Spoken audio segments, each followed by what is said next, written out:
what the heck is Macau doing in the PBA? Mhm. I thought they're there to elevate. Mukhang sila ang puro learning process. So what the heck Hindi, is happening? ang Bakit problema nandiyan kasi yan? Puro ang patalo. problema kasi ho ng Macau, 'no, ito hindi ko pagtatanggol yung Macau, Ang problema Oo. ho kasi ng Macau is that they cannot get the players that they need and wanted. Kasi unang-una, Okay. ilan lang Bakit? ho ba magaling na player diyan sa Macau ng Okay. basketball? Eh, ang Mm. ang laro ho sa Macau ano, sugal, 'di ba? Mm. Saan ka kukuha ng player diyan? 'Di ba? Ano Okay. yung mga hindi ko kasi masyadong alam yung ano, no, yung dynamics ng kanilang pagsali at kung paano sila limited in terms of player acquisition. Kasi Mm. at some point bago ho nag-start yung campaign ng Macau, 'di ba? May mga suggestions, isa tayo sa nag-suggest that they should allow Macau to get free agent Filipino players, 'di ba? Mm. To soup up yung kanilang lineup. Pero hindi ho sila Mm. inallow. 'Di ba? For reasons unknown. Tapos hindi naman ho sila po pwedeng kumuha agad ng mga marquee player kasi ang pagkakaintindi ko, bago sila may makuha ng mga top player kunyari ng mga Chinese o ano man, i-scrutinize, 'di Yeah. ba? So limited. Talagang ang partisipasyon nila kasali lang kayo, salingkit.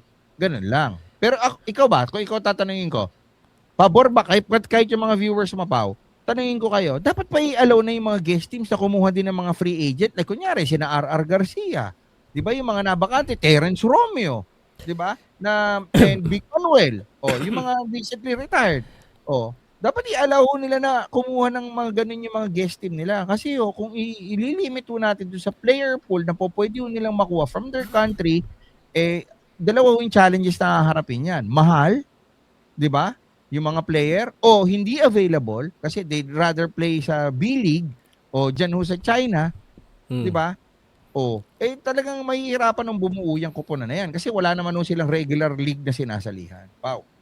Okay, let me answer you this question. Unang-una, sino ba naman magdi-disagree sa'yo? Of course, pabor ako na dapat, especially sa nakikita natin performance ng Macau, medyo nakakahiya being a guest team, lalo na kaming na yung last guesting na umabot ng finals, yung mga malalakas, tabay biglang ang hina, supposed to elevate the game of the PBA. Plus, sa tingin ko, Pilipino din naman yung matutulungan ng teams, mga ladagdagan ng trabaho, so why not? It makes the team competitive. Kasi pag ganyan, yung Macau Panda, parang Macau Cats talaga. Dapat kasi saling pusa talaga nangyayari. They're just there to add winnings to the other teams, which is not helping the league at all. Where the league has a problem with, having the same champion, having the same leaders. So, wala. What are they doing to contribute?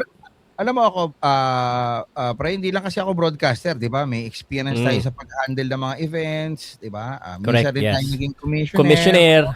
Yung backbone ho niyang MPBL tayo gumawa, hindi naman siya nagyayabang. I-remind ko lang ho kayo kasi baka sabihin nyo, ang si Snowbado, ang daming dakdak, wala pa naman napapatunayan di ba? Mula ho sa pangalan niya, ako nag-isip yan, yung Maharlika Pilipinas. Ginamit na nga nila sa Maharlika Pickleball kasi dapat talaga pre, Manny Pacquiao Basketball League yan Alam mo na ba yun? Parang nakwento mo sa akin Sabi ko kay Manny, naku boss, baka mamaya akala nila basketball na pwede magsuntukan to pag kaya ng pangalan natin. Tsaka buhay ka pa Di ba? Buhay ka pa Tapos papangalan mo sa'yo. Di ba? So, anyway, kung ako kasi yung PBA, kung ako kasi yung leadership ng PBA, pagka meron tayong kasaling team na ganito, lalo na't guest, lalo na kilala tayong mga Pilipino sa pagiging hospitable. Diba? Dapat inaalalayan natin sila.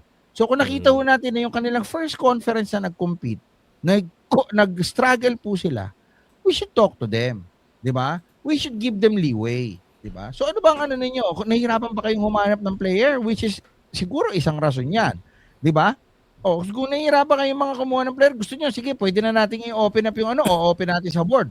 Na po pwede kayong kumuha ng hanggang 3 Pilipino. Hindi ho makakasama yun Alam niyo kung bakit? May 3 Pilipino pa ho kayong kababayan natin na binigyan ng trabaho. Correct. Kasi hinihiling ng Macau bago sila pumasok. Hindi namin alam kung saan kami kukuha ng player. Kaso ang tanong natin sa Macau, bakit sumali pa kasi kayo? Kung gusto nila sumali, wala naman tayong magagawa. Di ba? Kung gusto nila.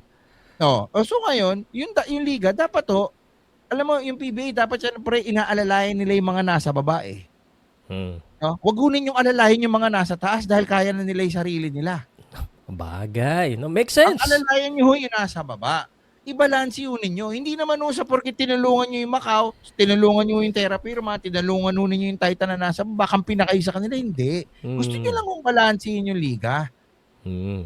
Diba? Kung aalalayan nyo San Miguel, aalalayan nyo Token Text, ano pa kaala-alalay dun eh? Kaya na nung buhayin niya yung sarili niyan. Obviously, it's not the goal. Because hindi lang naman ikaw nagsabi niyan. Lahat na eh. So, hindi yun yung goal. Hindi yun yung gusto nila. Allegedly. Obviously. Pero, Diba? diba, kung gusto nyo pasayin yung mga sarili ninyo, o gusto nyo magpalapad ng papel sa mga amo nyo dahil champion kami lagi, wala na ho kami magagawa dyan. Huwag nyo na lang ho kami idamay. Kasi hindi nyo pwede sabihin, wala kayong pakialam sa amin, liga namin to. Hindi ho. Hanggat naniningil po kayo ng ticket sa mga manonood, diba? Hanggat tumatanggap po kayo ng bayad ng mga advertiser, public utility po kayo. Yeah. Diba? Yeah. Diba? Open kayo sa scrutiny ng publiko. Hindi nyo pwede sabihin, amin to. Diba? Amin to. Kami lang dito. Kami masusunod. Pakinggan nyo rin yung tao. Kasi singin yun. Ako pag nanood ako bukas, 4,000 ang ticket sa VIP.